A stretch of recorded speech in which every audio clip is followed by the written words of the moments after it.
Hola, qué alegría que estés aquí. Gracias por tomarte este momento para escuchar el mensaje del domingo en Comunidad Ancla. Oramos para que esta palabra te anime, te desafíe y te acerque un poco más a Jesús. Bienvenido. Juan capítulo 15.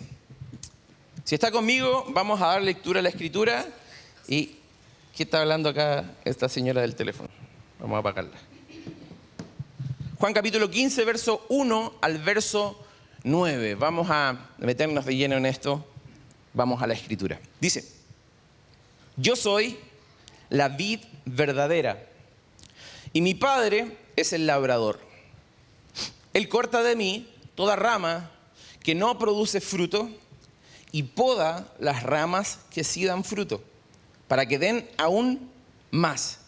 Ustedes ya han sido podados y purificados por el mensaje que les di. Permanezcan en mí y yo permaneceré en ustedes. Pues una rama no puede producir fruto si la cortan de la vid. Y ustedes tampoco pueden ser fructíferos a menos que permanezcan en mí. Ciertamente, yo soy la vid, ustedes son las ramas. Los que permanecen en mí y yo en ellos producirán mucho fruto, porque separados de mí no pueden hacer nada. El que no permanece en mí es desechado como rama inútil y se seca. Todas esas ramas se juntan en un montón para quemarlas en el fuego. Si ustedes permanecen en mí y mis palabras permanecen en ustedes, pueden pedir lo que quieran y les será concedido. Cuando producen mucho fruto, demuestran que son mis verdaderos discípulos. Eso le da mucha gloria a mi Padre. Yo los he amado a ustedes, tanto como el Padre me ha amado a mí. Permanezcan en mi amor. Cierra sus ojos. Señor, te damos gracias por este día. Oramos, Señor, para que tu palabra pueda hablarnos a cada corazón. Abre nuestros ojos para ver, abre nuestros oídos para oír. Queremos caminar contigo en una vida realmente transformada por ti, en una relación íntima, orgánica, genuina, que no se basa en el seguimiento de un par de reglas, sino que se basa en el seguimiento de tu corazón, Señor. En el nombre de Jesucristo, la iglesia dice: amén. Amén. Este pasaje que acabamos de leer es un pasaje súper emotivo y súper íntimo. Y le voy a explicar por qué. Muchas veces hemos hablado con respecto a esto en la iglesia. Desde el capítulo 13 del libro de Juan, toma atención, desde ese capítulo en adelante vienen las últimas horas de vida del Señor Jesucristo. Y lo que Jesucristo hace en Juan capítulo 13 es que Él reúne a sus discípulos y les lava los pies. ¿Alguno ha leído esa historia, no?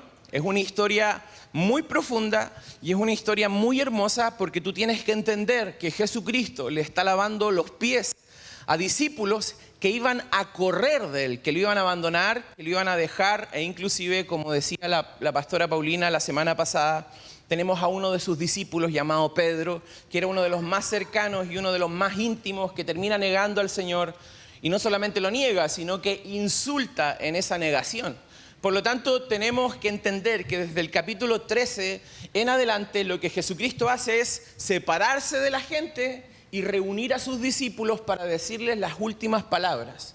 Son las últimas palabras que van a marcar lo que sería la vida de los discípulos, pero no solamente la vida de los discípulos, sino que la vida de Jesucristo también. Por lo tanto, lo que acabamos de leer no es un sermón público. No es el sermón del monte que aparece en Mateo capítulo 5, que hay una multitud mirando. No es la enseñanza típica de Jesucristo cuando hay una gran multitud en una casa y Jesucristo comienza a hablar. Este relato es un relato mucho más íntimo, es un relato mucho más cercano y es un relato mucho más conectado a la vida que Él había tenido cercano a sus discípulos. Por lo tanto, es como que Juan, algunos de ustedes, vamos a hacerlo de manera fácil. ¿A algunos de ustedes les gusta la copucha? ¿A algunos de ustedes les gusta la copucha, no? Bueno, el libro de Proverbios dice que los rumores, o sea, las copuchas, son como deliciosos bocados. Eso es lo que dice el libro de Proverbios. Por eso somos tan atraídos a este tipo de cosas. Son como pequeños bocados que uno lo come. ¡Uy, qué rico! ¿Cierto? Porque cuando uno escucha ciertas murmuraciones o hablar mal de algunas personas, usualmente uno se siente un poquito superior, ¿cierto? Porque están hablando mal del otro y no están hablando mal de mí. Sin embargo, este momento que el Evangelio de Juan nos muestra es como que nos dejara escuchar. Es como que nos dejara escuchar detrás de la puerta. No sé si alguna vez tus papás estaban peleando y tú te acercaste a escuchar qué estaban diciendo por la puerta, te pegaste la oreja para poder escuchar. Desde el capítulo 13 en adelante es como que Juan nos permite poner el oído en una puerta y escuchar los diálogos íntimos que está teniendo Jesucristo con sus discípulos. Y nos permite escuchar esta reunión privada, esta reunión tan hermosa que Jesucristo tiene con ellos. Por eso cada palabra que Jesucristo pronuncia en estos capítulos, desde el capítulo 13 del libro de Juan en adelante, no son palabras cualquiera, son palabras especiales, son palabras a las que tenemos que ponerle atención. Y es justamente en este ambiente de despedida y de amor vulnerable en el que Jesucristo le está diciendo a sus discípulos que Él va a partir, que Él tiene que ser crucificado y que tiene que ser entregado, es en donde Él les entrega esta ilustración. Él les dice a sus discípulos: yo soy la vid, mi Padre es el labrador, es aquel que cuida la vid, es aquel que poda la vid, y ustedes son las ramas, ¿sí? Esa es la ilustración que Jesucristo les intenta proponer.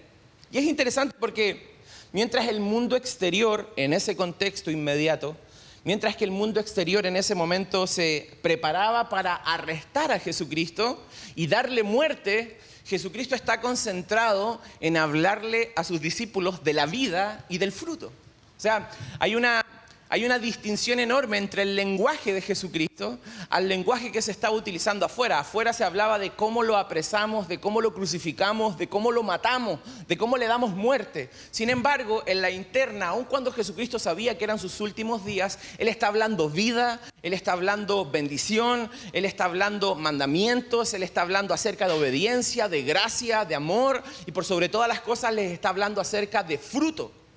Por lo tanto, hay una enorme diferencia entre lo que la gente afuera está hablando y lo que Jesucristo le está traspasando al corazón a sus discípulos. Les está hablando de fruto, mientras que afuera están hablando de muerte. Y lo segundo, que me parece muy importante, es que, si usted se da cuenta, Jesucristo es muy hábil para comunicar su mensaje, muy hábil para darnos a entender su verdad. Por lo tanto, en estas últimas horas que Jesucristo está con sus discípulos, Jesucristo no le entrega una lista de reglas las cuales cumplir, sino que Jesucristo les entrega una metáfora de lo que significa vivir unido a Él. Y a mí me gusta eso porque quizás si nosotros hubiéramos estado en ese lugar y hubiéramos escuchado al Señor empezar a hablar reglas tras reglas y tras reglas, quizás nos hubiéramos como perdido o confundido un poco. Entonces Jesucristo lo que hace es: estamos en un momento clave, estamos en un momento difícil y estamos en un momento, escucha esto, en donde los discípulos se están preguntando, porque Jesús ya le habló de que Él va a ir a morir. Jesucristo ya les habló en capítulo 15 del libro de Juan, ya les dijo cuál era el plan. Por lo tanto, lo que hay en el corazón de los discípulos es: ¿cómo vamos a seguir conectados a Jesucristo si Jesucristo está diciendo que se va? Entonces, lo que busca responder Jesucristo en este momento es que darle a conocer a los discípulos que sin su presencia, sin Él en medio de ellos, Él iba a proporcionar una nueva manera de vivir conectados a Él por medio del Espíritu Santo. Él les iba a dar a entender cómo iban a vivir conectados a la presencia del Señor, a pesar de que Jesucristo ya no estuviera físicamente hablando. Y para eso utiliza esta analogía, utiliza esta metáfora de la vid. Y alguno se preguntará, ¿por qué? ¿Por qué utiliza la metáfora de la vid? ¿Por qué dice yo soy la vid verdadera? Aparte que agrega la vid verdadera. O sea, quiere decir que hubo una o que fue falsa o que no hizo lo que se esperaba que hiciera. Y es que efectivamente, para entender esto, tú tienes que ir al Antiguo Testamento. Y cuando tú vas al Antiguo Testamento te vas a dar cuenta de que a la nación a la cual se le llamaba la vid de Dios era la nación de Israel. La nación de Israel, cuando tú vas al Antiguo Testamento, te vas a encontrar que Dios hablaba de la nación de Israel como su vid, como su preciada vid. El Antiguo Testamento, por lo tanto, quien era conocido como la vid, era la nación de Israel. El pueblo de Israel era descrito como la vid de Dios, lo que significa, escucha esto porque es importante y central en el mensaje.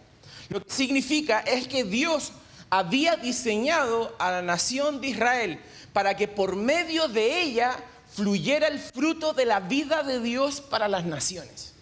Ese era el llamado central de la nación de Israel. Por eso, escucha esto, es tan trágico lo que le sucede a Israel. Porque ellos habían sido llamados, escucha esto, habían sido llamados para hacer de bendición a las naciones. Para que las naciones vieran una distinción tan enorme en esta nación que todas las demás naciones se sintieran atraídas por el Dios de ellos. Es más, recuerda, cuando Dios llama a Abraham en Génesis capítulo 12, la Escritura dice que Él lo llama y le dice: yo te voy a bendecir tanto, te voy a hacer famoso, voy a prosperarte de una manera tan fuerte, pero esa bendición, esa fama y esa prosperidad tiene como objetivo que seas de bendición para todas las familias de la tierra. Entonces Él dice: yo te voy a bendecir para que tú seas de bendición. Esa era la raíz del llamado de Israel. Tenía que ver con levantarse entre las naciones para ser una nación que bendecía con el fruto de la vida de Dios a las naciones, desde donde fluía la bendición de Dios. Por lo tanto, Israel era el canal por el cual las naciones se veían bendecidas. Sin embargo, nosotros vemos que vez tras vez esto no sucede. Entonces Dios creó a Israel y les llamó para ser el canal de bendición por el cual la vida de Dios, la justicia, la rectitud, la gracia, la humildad, la paciencia, el amor, la fidelidad, el pacto sagrado, todas estas cosas que son buenas, positivas, que son atributos de Dios, fluyera hacia las naciones. Sin embargo, y este sin embargo es complicado, sin embargo, la nación de Israel, al igual que nosotros en muchas ocasiones, no prestaron atención al mensaje de Dios.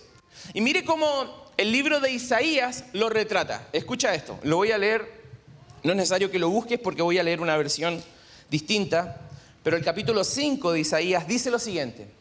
Isaías dice: ahora cantaré para aquel al que amo, un canto de amor acerca de su viña. Mi amado, se refiere a Dios, mi amado tenía un viñedo. Dice, mi amado tenía un viñedo en un terreno rico y muy fértil. Aró la tierra, arrancó las malas hierbas y plantó las mejores uvas. Construyó un mirador y edificó un lagar.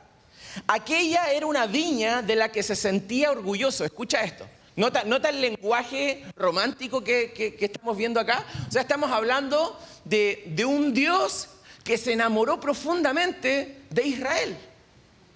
Al punto que dijo, la trataba de una manera tan especial que dije: yo planté esta vid, yo planté esta viña, la trabajé, la cultivé, le puse agua, le dejé entrar luz, hice un montón de cosas hermosas, y dice que él estaba orgulloso. Dice, aquella era una viña de la que se sentía orgulloso.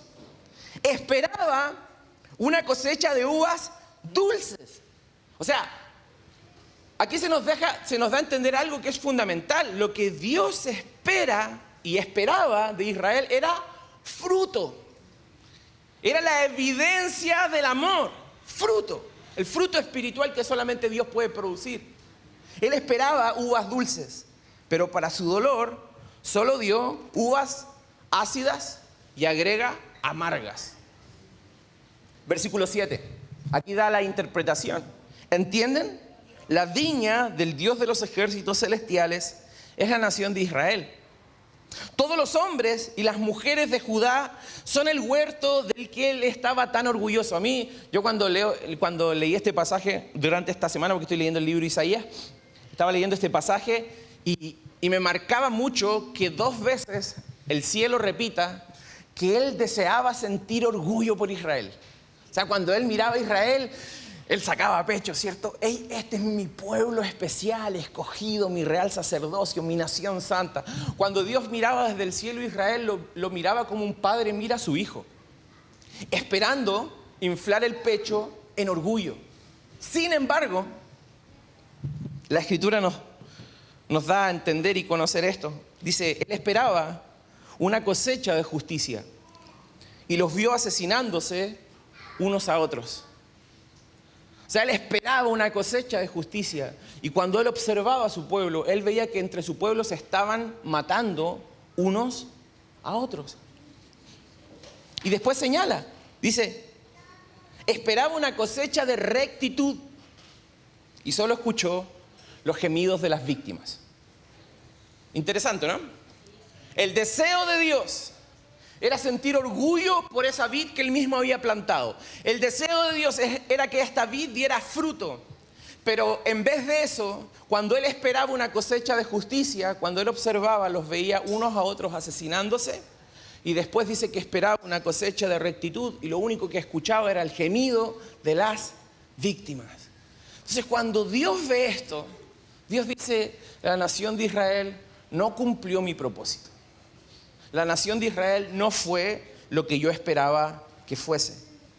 Entonces, vuelvo a insistir, se nos describe a alguien que está orgulloso, pero cuando empieza a mirar bien, se da cuenta de que todo lo que está pasando es contrario a lo que él deseaba que pasase. Por lo tanto, tenemos la figura de un Dios que planta una viña con el propósito de dar fruto. Y sin embargo, vez tras vez, el corazón del pueblo de Israel inclinaba su corazón a la idolatría, inclinaba sus corazones a los dioses falsos, priorizaba otras cosas por encima del Dios de su juventud y terminaron por ser desechados por Dios. Terminaron por no cumplir lo que Dios había dicho que ellos debían cumplir. Sin embargo, lo interesante es que en el Nuevo Testamento, a pesar de que el pueblo de Israel había ido a cautiverio en innumerables ocasiones, los historiadores señalan de que en el templo de Jerusalén, habían edificado, justamente habían construido un adorno gigante y era justamente una viña, y de esa viña salían uvas con los frutos de oro, gigantescos. ¿Por qué? Porque era casi el símbolo nacional, del cual ellos se sentían sumamente orgullosos.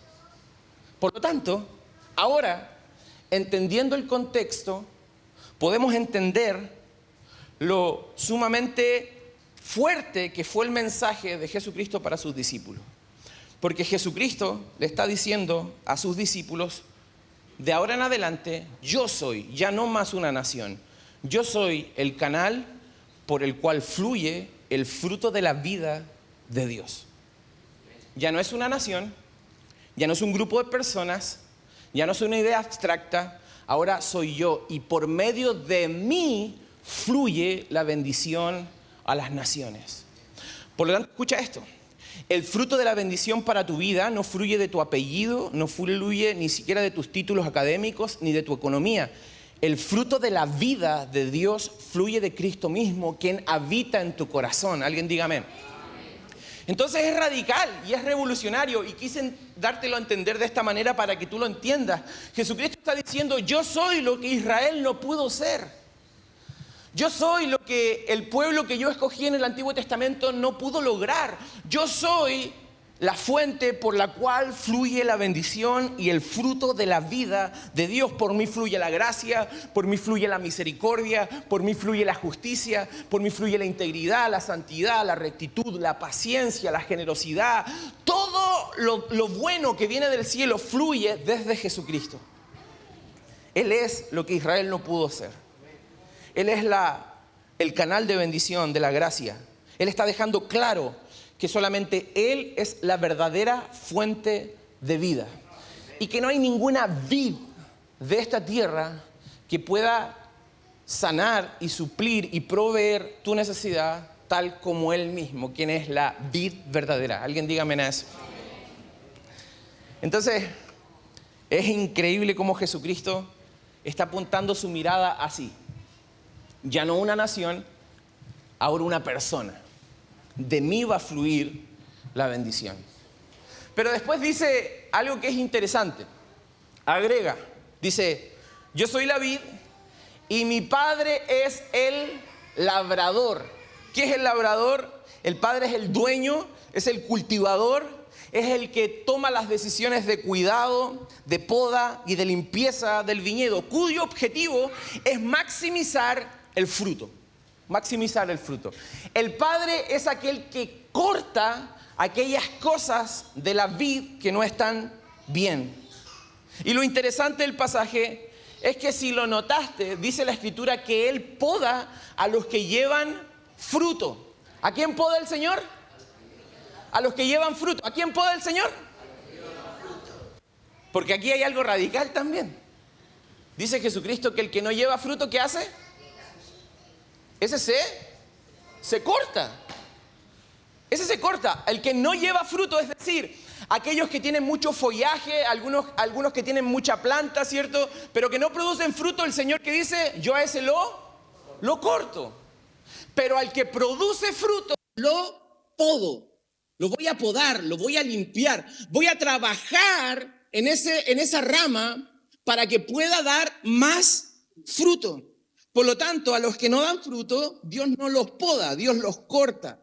En cambio, a los que dan fruto, el Señor los poda, el Señor los procesa, el Señor trabaja en aquellos que dan fruto. El Señor mete esa tijera que a nosotros no nos gusta, ¿cierto? Y comienza a cortar aquellas cosas que no deben estar. ¿Para qué? Para que nosotros podamos dar más fruto. Por lo tanto, ¿qué es la poda? En términos naturales, la poda es quitar lo que consume vida de la vid sin producir fruto. Lo que se está llevando tu vida, pero no produce ningún fruto eterno, si lo pudiéramos aplicar, para que la planta invierta su fuerza en lo que realmente importa, el fruto. De eso está preocupado el Señor, del fruto. Y a mí me encanta, ¿cierto? Porque nosotros muchas veces estamos preocupados de las añadiduras, de las bendiciones externas, y Dios está preocupado del fruto. Está preocupado de lo que está pasando en lo profundo de tu corazón. Está preocupado de aquello que se está formando en lo profundo de tu carácter. El Señor está preocupado de la persona en la que te estás convirtiendo en el proceso que estás viviendo.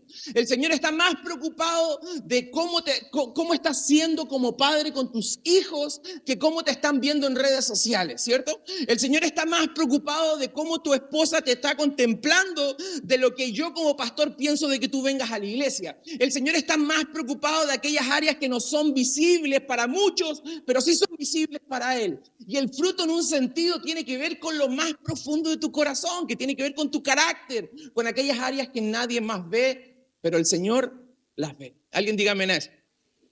Entonces, ¿qué es la poda? La poda es quitar. El Señor empieza a limpiar aquellas áreas que están consumiendo tu vida, pero que no te están produciendo fruto eterno. Entonces, aquí hay una buena noticia, hermano. Aquí hay una buena noticia. La poda nunca es un castigo. La poda nunca es un castigo. La poda no es un castigo porque tú seas una mala rama. Señor, ¿por qué estoy viviendo esta situación? Señor, ¿por qué estoy pasando por estas pruebas, por estas dificultades? Señor, ¿por qué este desierto? No es porque tú seas una mala rama. El Señor te tiene en la situación en la que te tiene porque te está limpiando. Porque Él sabe tu potencial para dar fruto. Porque Él sabe cuando tú te rindes a Él el fruto que hay en ti. Por lo tanto, la poda nunca es un castigo. Al contrario, es un premio que el labrador está llevando a cabo en ti para que tú sigas dando más fruto. Por lo tanto, en una vid, ¿qué va a cortar el labrador o qué va a limpiar el labrador? Los brotes que consumen energía, pero que no dan uvas. ¿Qué hace el labrador? Los corta. Son brotes. Alguien dice, oye, pero son brotes, se ve bonito, está pequeñito. Yo muchas veces les he contado, cuando llegamos acá con mi familia, nosotros somos de la segunda región, no conocíamos los árboles, no conocíamos el pasto. Les he contado en otras ocasiones que yo decía, hoy, cuando arrendamos una casita, hoy qué bonito crece el pasto, y era maleza por todos lados. E inclusive, habían veces que Esto lo voy a confesar familiarmente, porque era una conversación familiar. A veces mi mamá con mi papá decían, déjala nomás, porque se ve bonito, ¿o no? Porque claro, uno no sabía que era maleza, pero déjala nomás, se ve bonito. La maleza es la que más rápido crece, ¿cierto? El fruto cuesta que fluya, que salga, pero la maleza crece rápido. Entonces, ¿qué hace el Señor? Va a cortar todo aquello que se está consumiendo tu energía, pero no te está llevando a dar fruto. ¿Qué otras cosas más corta el labrador? Las ramas que crecen de forma desordenada. Miren, hace algún tiempo atrás, yo me di cuenta como pastor que cuando yo como pastor digo sí, la gente está contenta, ¿cierto? Pastor, hay que hacer algo, ¿lo podemos hacer? Sí, sí, sí. Pero cuando yo digo no, la gente se enoja conmigo. Y es que el no también es parte de la formación de la gente. Y hay veces que uno tiene que decir no, así como a un hijo uno le dice no, pero no nos gusta, porque nos gustaría crecer de manera desordenada. Pero el Señor nos llama al orden. ¿Qué otras cosas poda? Aquellas partes que impiden la luz y el aire y que impide que la vid pueda desarrollarse para dar el mejor fruto. Entonces, ¿por qué en términos naturales es necesaria la poda? Porque un pámpano, una rama que no se poda, se puede volver exuberante. El atractivo de esa rama puede ser su exuberancia, es muy grande, tiene mucha planta, se ve muy hermosa a la vista, pero sus uvas son pequeñas y ácidas porque toda la energía se desperdició en todo ese follaje que no es nada más que bulto, que no es nada más que espectáculo. En términos humanos, en términos espirituales diríamos, solamente es el espectáculo religioso, ¿cierto? Como los fariseos en el Nuevo Testamento, eran un espectáculo religioso, pero no tenían frutos dulces, su fruto era amargo. Por lo tanto, en términos espirituales, claro que la poda es súper necesaria. La poda representa nuestras pruebas, representa nuestras dificultades, representa los procesos de disciplina con el Señor, representa los procesos de santificación mediante el cual el Padre quita las distracciones y los pecados que consumen nuestra energía espiritual para que la gracia se concentre solamente en una cosa, que tú puedas dar fruto. Por eso el libro de Hebreos en el capítulo 12 dice que el Señor desea quitar el pecado y todas aquellas cosas que nos ralentizan en el camino. ¿Cuáles son aquellas cosas? Aquellas cosas que a lo mejor son en evidencia buenas, pero te están consumiendo la vida, te están consumiendo por dentro. Quizás son relaciones, quizás son formas de pensar, quizás son conexiones que tienen con personas las que el Señor quiere cortar para que tú puedas dar mayor fruto. Por lo tanto, Dios no solamente poda nuestro pecado, sino que el Señor a menudo poda cosas buenas que nos distraen de lo mejor. Cosas que a lo mejor se están llevando la atención de nuestro corazón. Cosas que se están llevando nuestros recursos, nuestro tiempo. Cosas que se están llevando nuestros sueños.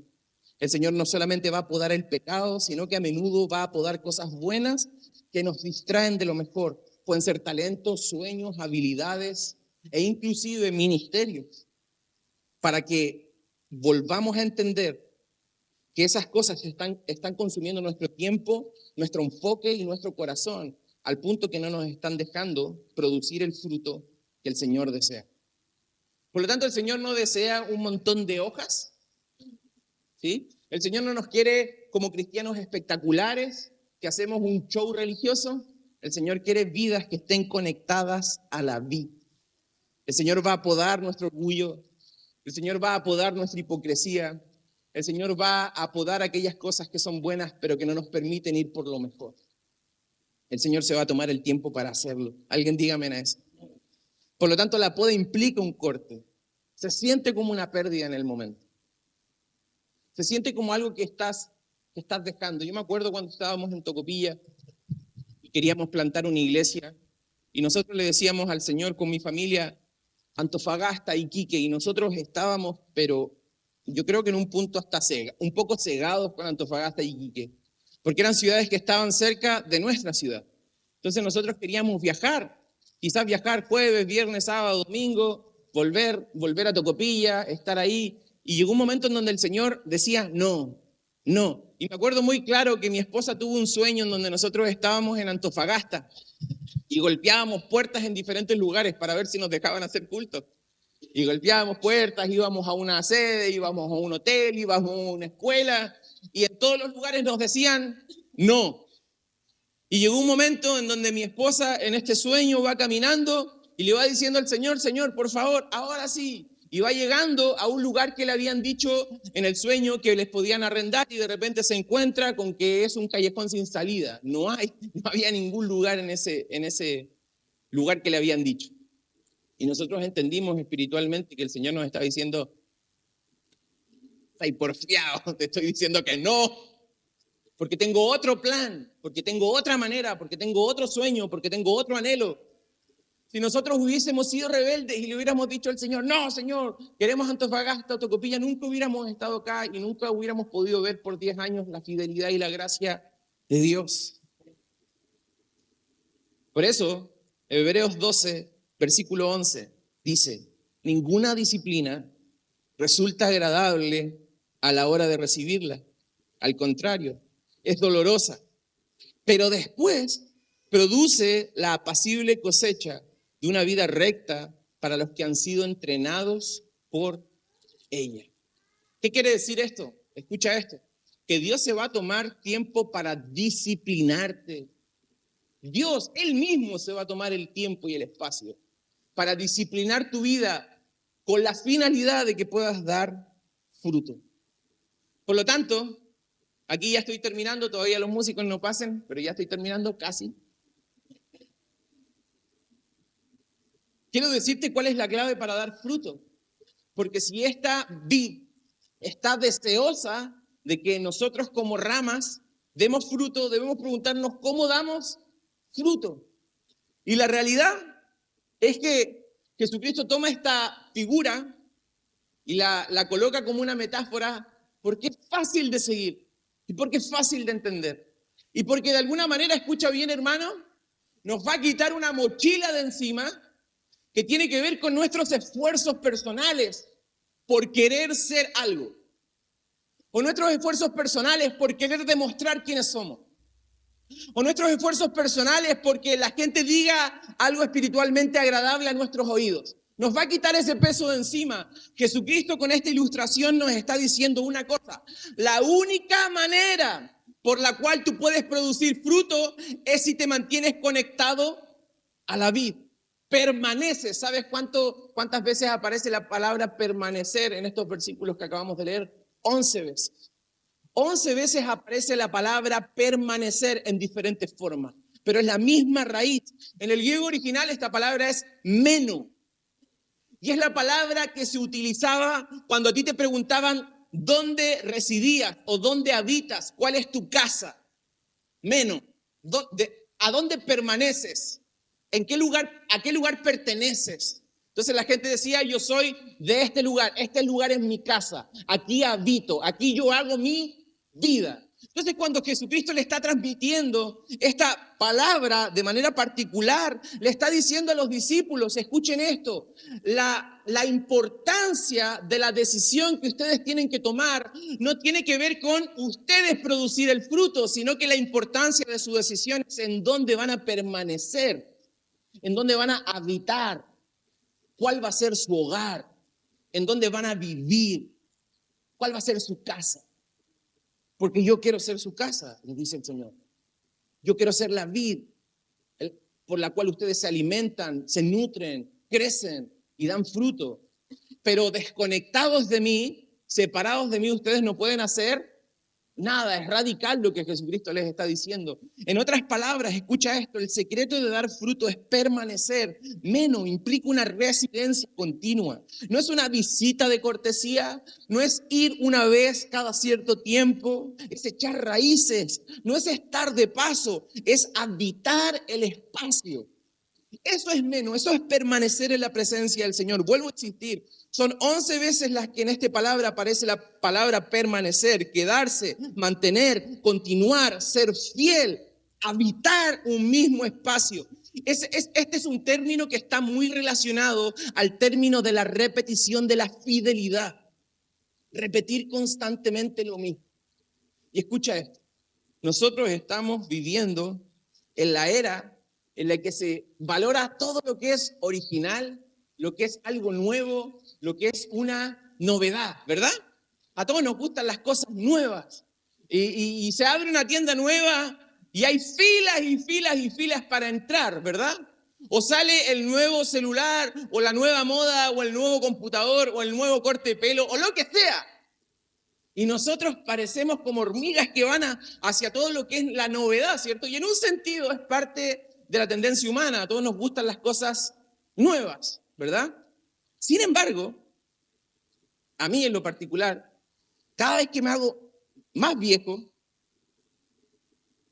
más amo la rutina, más me enamoro de lo cotidiano, más amo la monotonía, ¿cierto? Cuando joven yo la odiaba la rutina, odiaba la monotonía, repetir las cosas una y otra vez. Cuando ya uno es más viejo, y lo digo, bordeando los 40 años, ya pienso en qué rica la rutina, como qué rica la Coca-Cola, qué rica la coquita. Cada vez le veo más hermosura a la repetición de actos, a lo que es constante, a lo que se repite. Y me gusta mucho porque en un sentido, el otro día conversaba con un pastor de más edad. Él me decía que mi generación o nuestra generación sufre una fatiga de permanencia. Les cuesta mucho habitar un mismo espacio. Nuestra generación está un año en un trabajo y se aburre, ¿verdad? Me aburrí del trabajo. 2 años, ya. Nuestros padres podían estar 40 años en un mismo trabajo. No sé si alguno tuvo un papá. Mis papás estuvieron toda la vida en una misma escuela, de que salieron de su trabajo hasta que se jubilaron a los 95 años. Toda la vida en un mismo. Nosotros queremos cambiar constantemente, queremos cambiar, queremos nuevas metas, nuevos objetivos, nuevos procesos, nuevas dinámicas, queremos nuevos proyectos. Sin embargo, hay algo precioso en la repetición, porque ¿sabes qué? La repetición trae consigo fidelidad. Aquellos que están dispuestos a ser constantes en algo es porque están desarrollando en su corazón la marca de la fidelidad cristiana. Tú no fuiste diseñado para vivir persiguiendo siempre lo próximo, siempre lo siguiente, sino para habitar en la presencia de aquel que nunca cambia. Habitar en su presencia. Vuelvo a insistir, mientras más adulto me hago, más belleza contemplo en la rutina, en el acto repetido de hacer lo mismo constantemente, de manera fiel, En un mundo que admira al que comienza algo nuevo, el cielo admira a aquel que hace lo mismo de manera repetida por años y años y años y años. El cielo contempla cuando alguien se levanta por la mañana, busca la presencia del Señor, lee la Escritura, ora, pasa un tiempo con el Señor, le es fiel a su familia, le es fiel a su iglesia, le es fiel a Jesucristo y repite constantemente. El cielo admira esa clase de fe constante y permanente. Aun cuando a nosotros nos gusta la novedad, todos los días queremos algo nuevo, el cielo admira la repetición. Porque la repetición produce fruto. El fruto no es el resultado de un evento extraordinario. Y quiero ser muy honesto contigo. Porque hay mucha gente en Cristo que lleva años y no produce fruto. Porque no están conectados a la vida. Quiero ser honesto contigo. A lo mejor tú estás en una posición en tu vida en donde observas tu vida y tú dices, no veo fruto. Lo más probable, dos probabilidades. La primera es que estás desconectado a la vid, por lo tanto no puedes producir fruto desconectado a la vid. O la segunda y más esperanzadora, viene el fruto, pero se está demorando porque Dios está tomando su proceso. Pero si tú dices, llevo toda mi vida cristiana, yo jamás he visto una virtud de Cristo en mí, lo más probable es que no has nacido de nuevo y no estás conectado a la vid. Necesitas conectarte a esa vid. Nuestra generación sufre de fatiga de permanencia. Queremos el fruto de un árbol maduro, pero tenemos la paciencia de un microondas, ¿cierto? Rápido. No podemos tener las dos cosas a la vez. El fruto es la evidencia visible de una permanencia invisible. El fruto no es el resultado de un evento extraordinario, sino la acumulación de miles de días ordinarios en la presencia del Señor, habitando el espacio, habitando su presencia, siendo permanente, siendo constante, siendo disciplinado, siendo una persona con hábitos que vienen a arraigarse en Cristo Jesús. Y cuando no puedo, repito al otro día, porque me nutro de la vid, y sin la vid no puedo dar fruto. Por lo tanto, el cristianismo no consiste en producir fruto para estar en Cristo, sino en permanecer en Cristo para producir fruto. El fruto es la evidencia visible de una permanencia invisible. Ahora sí estoy terminando. Porque ¿tú alguna vez has visto un árbol amargado porque no da fruto? No di fruto. No. Porque el fruto es el resultado de su naturaleza. El fruto es el resultado de su naturaleza, no de su esfuerzo. ¿Sabes cuando tú empiezas a experimentar el fruto de Dios en tu vida? No como el resultado del esfuerzo, sino como el resultado de tu conexión con Él. Una conexión íntima. Tu enfoque no debe ser la producción del fruto, sino tu conexión con Jesús. ¿Por qué no das fruto? Porque estás desconectado. ¿Por qué das fruto? Porque estás anclado y amando la vid. Si permaneces conectado a la fuente de vida, dar fruto no es una opción, es una recompensa, es una promesa de parte del Señor. Y quiero terminar con esta última idea. Juan capítulo 15, versículo 9, dice: yo los he amado, como mi Padre me ha amado a mí. Permanezcan en mi amor. Entonces, ¿dónde tienes que permanecer? Tienes que permanecer en el amor. Escucha esto. Creo que la gran batalla espiritual que cada uno de nosotros tiene, la gran guerra espiritual que cada uno de nosotros viene,